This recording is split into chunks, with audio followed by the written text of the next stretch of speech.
우리 이 밤은 로마서 1장 8절에서 10절 말씀으로 로마서 강해 그 세 번째 시간을 가지도록 하겠습니다. 우리 몸의 병은 보통 외부의 상처로 인한 감염으로 발생하기도 하지만 대부분의 그 병은 우리 속에서 발생한다라는 것을 우리는 알 수 있습니다. 우리가 흔히 쓰는 표현처럼 속이 골맞다는 표현처럼 우리 몸 안에 있는 큰 병으로 인해서 증상들이 외부로 나타날 때 보통 많은 사람들은 외부의 증상만을 보고 간단한 처치만을 하게 됩니다. 약국에서 연고를 사서 바른다든지 혹은 약을 먹어서 대처하려고 합니다. 그렇지만 문제는 속에 있는 병을 제거하지 못하면 연고나 약으로 인해 일시적으로 그 병세들이 호전되었다 할지라도, 호전된 것처럼 보인다고 할지라도 결국에는 재발하거나 치료의 시기를 놓쳐서 심각한 상황을 맞이하기도 합니다. 그래서 이런 모습을 보통 땜질 처방이라고 부릅니다. 사회가 가진 근원적인 문제를 해결하는 노력보다는 일시적으로 그 문제를 무마시키기 위한 행정 조치를 향하여서도 보통 사람들이 땜질 처방이라고 비난하며 부르는 이유도 여기에 있습니다. 문제는 이런 땜질 처방은 엄청나게 많은 돈과 수고를 쏟아붓지만 그 효과가 일시적이거나 너무 미미하다는 데 있습니다. 그래서 결국은 더 많은 돈과 더 많은 수고를 해야 되는 상황을 만나게 된다라는 것입니다. 이런 상황은 신앙도 마찬가지입니다. 힘들고 어려운 문제를 만나면 많은 교인이 그때야 비로소 하나님을 찾습니다. 그리고는 그 문제가 어느 정도 해결되거나 심각한 상황을 벗어나게 되어지면 놀랍게도 또 원래 그 모습으로 돌아갑니다. 그런데 보통 사람들은 이런 상황이 되면 우리의 신앙이 그 자리에서 다시 시작할 수 있다라고 알지만 실상은 그렇지 않습니다. 그것은 저 바닥에서 다시 시작하는 것과 같기 때문입니다. 그래서 이런 모습을 반복하는 사람은 어느 순간 교회를 떠납니다. 회복하는 것이 쉽지 않고 믿음의 수준을 끌어올리는 일이 결코 쉽지 않기 때문입니다. 그러다가 문제를 해결하려고 더디게 응답하시는 것 같은 하나님보다는 손을 휘저어서 잡히는 그것으로 문제를 빨리 해결할 수 있다는 이상한 자신감을 가지고 점점 하나님에게서 멀어지다가 어느 순간에 교회에다가 안녕을 구하고 세상만 탐닉하는 그런 인생이 되고 맙니다. 지금의 한국교회의 상태는 고통스럽고 견딜 수 없을 만큼의 고통이 따른다 할지라도 상처를 칼로 도려내고 소독한 후에 꿰매지 않으면 안 되는 그런 심각한 상황입니다. 속이 병들어 있는데 자꾸 속의 병은 고치려 하지 않고 겉만 빛이 번쩍하게 보이는 이벤트를 내서 스스로 살아있다고 건강하다고 그렇게 속이려고 하면 교회는 어느 순간 맛을 잃은 소금처럼 세상 사람들에게 밟히게 될 것이라는 주님의 말씀이 더 확실하게 우리 앞에 성취되는 것을 보게 될 것입니다. 박해, 고문, 고난, 순교, 죽음이라는 단어가 성도들의 주변을 가득히 채우고 있었던 그 초대교회 시대, 그것도 박해자들이 모인, 박해자의 그 원흉들이 모여있는 로마에 살던 성도에게 사도 바울은 임시방책을 땜질 처방을 말하지 않습니다. 어떤 박해에도 고문에도 고난에도 순교에도 심지어 죽음 앞에서도 믿음을 견고히 붙들고 살아갈 그 힘에 대해서 알려주면서 용기와 힘을 줍니다. 이것은 이 시대도 다르지 않습니다. 초대교회 성도들처럼 순교는 없다고 할지라도 다른 이름의 박해와 탄압을 당하고 있는 시대이기 때문입니다. 그리고 이 탄압 앞에, 이 박해 앞에 교회가 힘이 없어 무너지는 모습을 우리는 보고 있습니다. 왜일까요? 우리가 병들었다는 사실을 깨닫지 못했고 또한 그 병을 제대로 치료하지 못했기 때문입니다. 우리는 계속해서 이어진 로마서의 말씀을 통해 우리가 강한 하나님의 군사로서 믿음을 지키며 살 수 있는 비결을 배우고 용기와 힘을 얻는 그런 복된 시간이 되기를 축복합니다. 우리 8절의 말씀을 다시 한번 읽어보겠습니다. 시작. 먼저 내가 예수 그리스도로 말미암아 너희 모든 사람에 관하여 내 하나님께 감사함은 너희 믿음이 온 세상에 전파됨이로다. 아멘. 1절에서 7절의 말씀을 통해서 바울은 성도들이 하나님께 어떤 존재인지를 가르쳐 주었습니다. 성도가 세상의 것으로 자신의 존재 가치를 찾으려고 하면 결코 열등감에서 벗어날 수 없습니다. 우리는 도로를 달리는 차들을 생각해 보면 이 내용들을 조금은 짐작해 볼 수 있습니다. 가장 작은 차인 경차가 있고 그 한 단계에 배기량이 높은 소형과 준중형, 중형, 대형, 승합차, 버스 그리고 각종 특수 자동차까지 가득히 도로를 달리고 있습니다. 두 대 같은 경차가 같이 서 있으면 별로 개의치 않다가 그 옆에 소형차나 준중형차, 대형차, 승합차, 버스나 특수 자동차가 곁에 서면 경차는 너무 장난감처럼 작게 보입니다.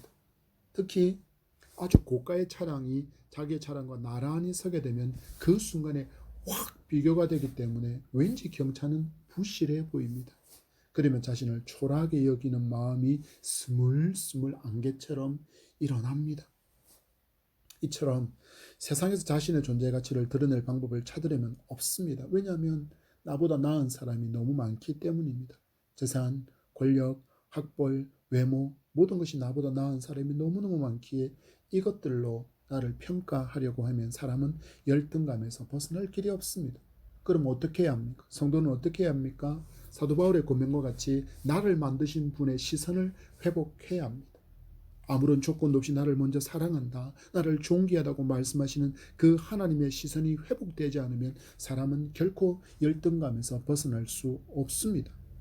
사도 바울은 성도가 바로 이처럼 하나님 앞에 사랑받고 존귀한 존재라고 로마 성도들에게 알려주는 이유는 단순합니다.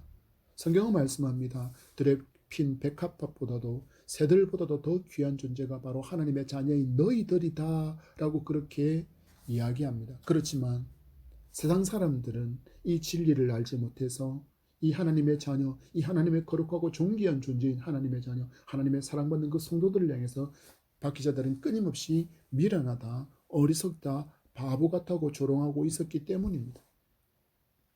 한 번만 예수 모른다고 하면 되는데 뭘 그렇게 고집 피우냐? 사자밥이 되는 게 좋으냐? 횃불이 되어 산채로 타는 게 좋으냐? 미련하고도 어리석게 하고 혀를 차는 수많은 사람들이 그들 곁에 있었기 때문입니다. 엔도 슈샤쿠라는 일본 작가의 침묵이라는 소설에 보면 일본 막부 시대에 포르투갈의 가톨릭 신부가 일본에 간 그 내용 그리고 또 그 속에서 겪게 되는 신앙의 고뇌 그리고 박해, 순교, 배교의 모든 과정을 그린 그런 소설 침묵이라는 소설이 있습니다. 그 가운데 박해 장면을 보면 이런 장면이 있습니다. 예수를 부인하지 않는 한 성도를 바다에 꽂힌 긴 장대에 매달아서 밀물과 썰물의 공포를 경험하면서 예수를 부인하게 만드는 장면이 있는데 끝까지 이 성도는 예수를 시인하다가 결국 그 바다에서 순교하게 됩니다. 그런데 일본 군부들은 일본의 그 막부들은 이 모습을 예수를 믿는다고 말하는 수많은 사람들, 즉 캐톨릭 신자에서부터 모든 사람들을 그 사람이 보이는 해안가의 동산에 다 모여서 그를 보게 하고 그의 죽음을 눈으로 보게 만들었습니다. 그리고 이 모든 모습들을 본 그들을 다시 불러놓고 이야기합니다. 그들 앞에는 예수의 형상이 조각되어져 있는 조그만 동판이 있습니다. 그리고 그 동판을 밟으며 이렇게 이야기하라고 합니다. 예수는 신이 아니다.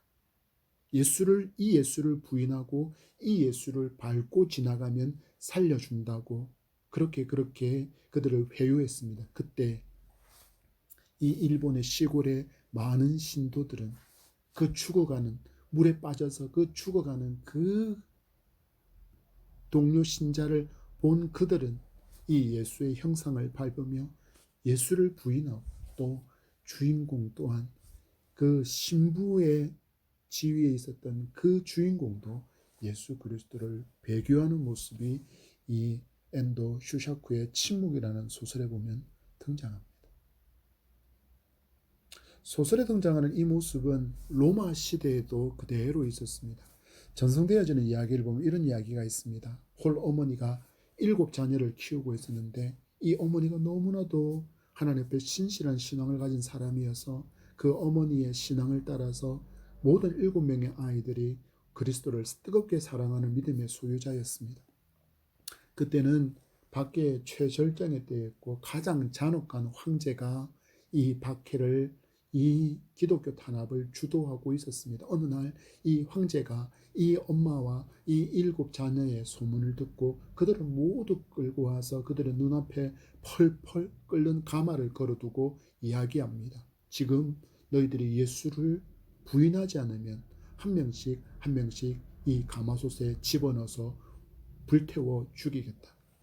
그리고는 첫째부터 둘째까지 이렇게 한 명 한 명 그들을 산채로 솥에 던져 넣으며 신앙을 부인하라고 요구합니다. 그러나 첫째도 부인하지 않고 둘째도 부인하지 않습니다.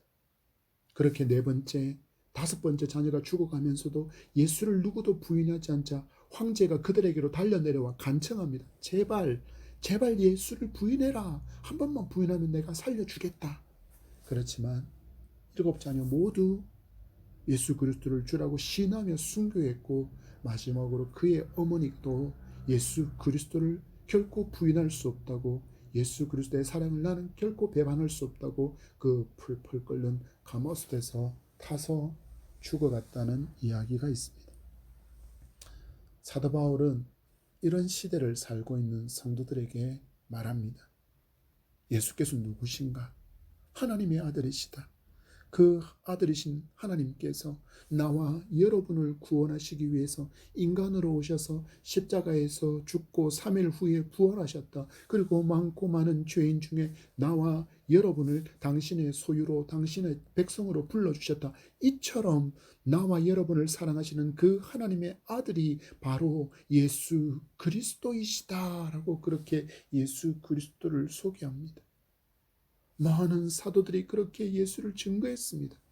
초대교회 성도들은 증거되어진 이 예수 그리스도를 붙들었고, 그 예수가 죽음도 넉넉히 이기게 하는 힘의 근원이었다는 사실들을 그들은 믿었습니다. 사도 바울은 이런 믿음을 가진 성도들에게 감사의 인사를 전하고 있습니다. 8절 말씀을 보면, 먼저 내가 예수 그리스도로 말미암아 너희 모든 사람에 관하여 내 하나님께 감사한다라고 표현합니다. 무엇에 대한 감사입니까? 이어지는 말씀을 보면 너희 믿음이 온 세상에 전파되는 그 사실로 말미암아 내가 감사한다라고 이야기합니다. 바로 로마 성도들의 믿음 위의 소문이 세상으로 퍼져나간 것에 대해서 감사하고 있다라는 것입니다.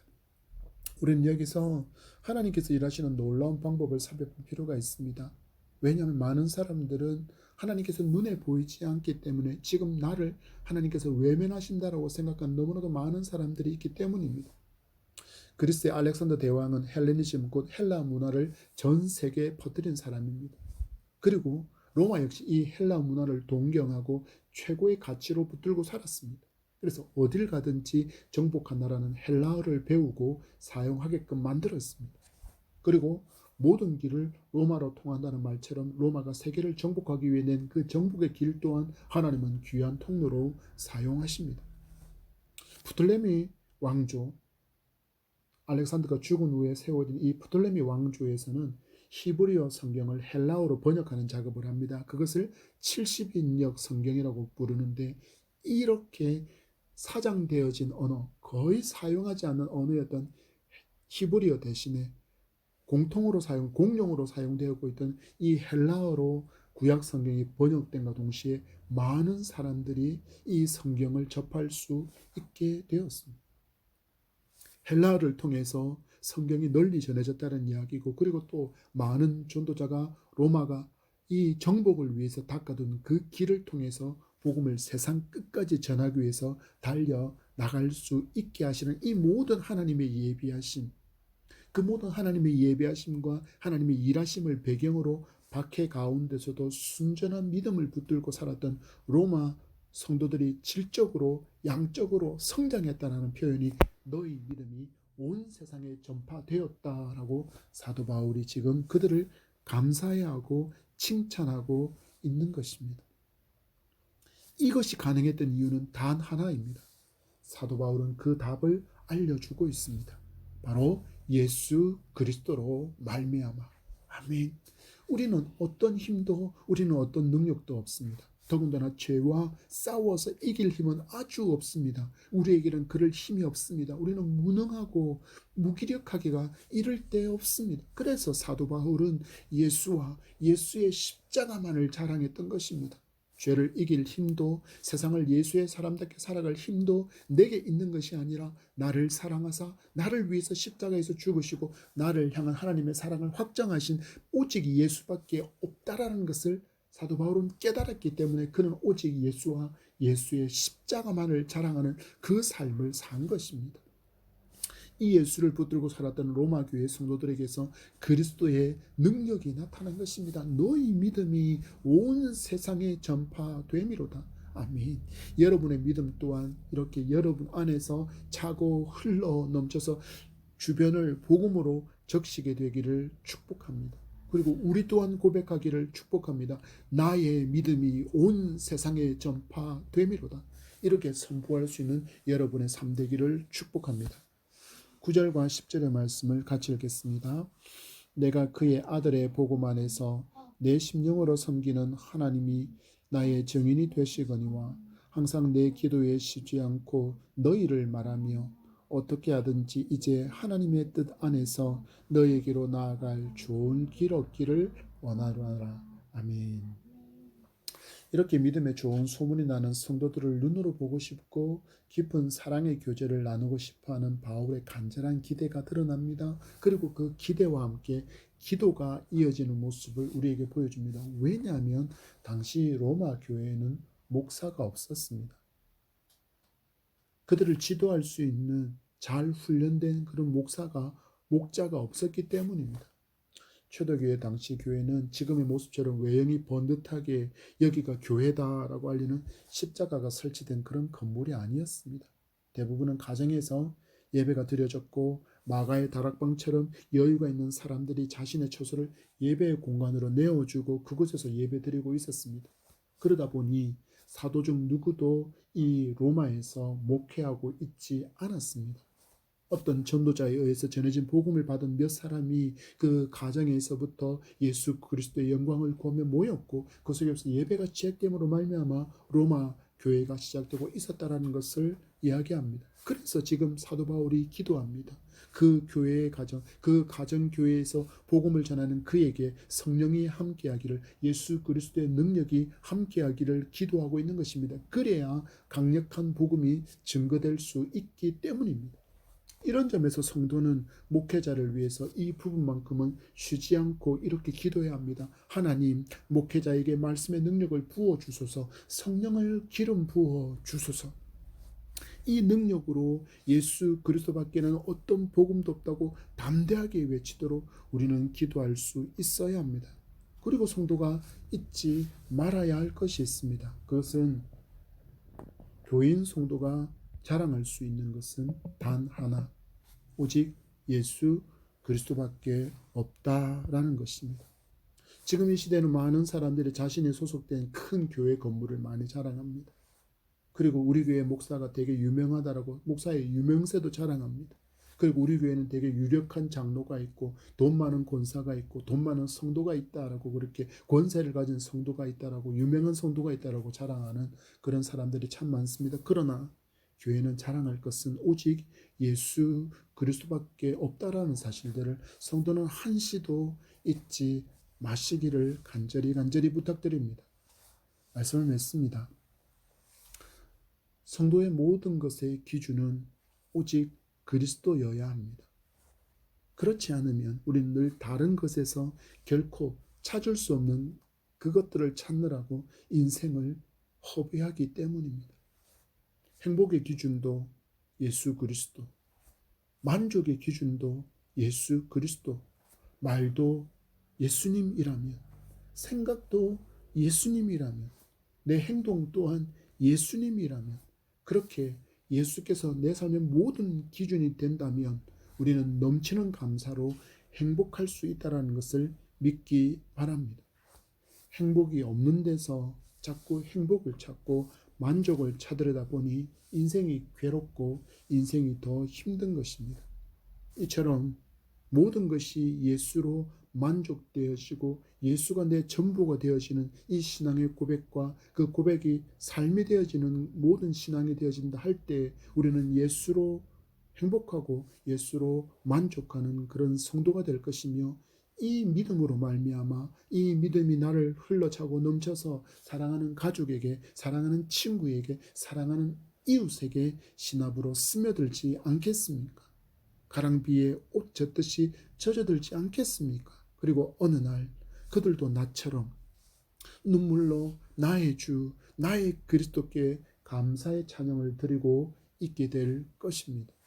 바울이 로마 교회 성도들을 붙들고 기도를 쉬지 않은 것처럼 우리도 서로를 위해서 기도해 주시기를 부탁드립니다. 특히 목회자를 위해서 많이 기도해 주시고, 내 교회와 내 교회의 목회자뿐만 아니라 이 땅의 교회와 이 땅의 목회자가 오직 예수 그리스도만을 자랑할 힘과 능력을 부어 주시도록 기도해 주시기를 바랍니다.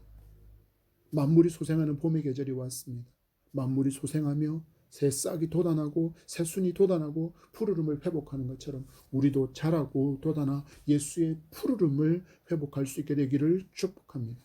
여러분, 이 험한 세상 우리가 살아갈 힘과 능력은 오직 그리스도밖에 없습니다. 남아있는 이 3일의 주간들 속에서 우리 예수를 깊이 생각하고 예수와 함께 동행하는 행복한 믿음의 여정을 걸어가는 여러분 되기를 축복합니다.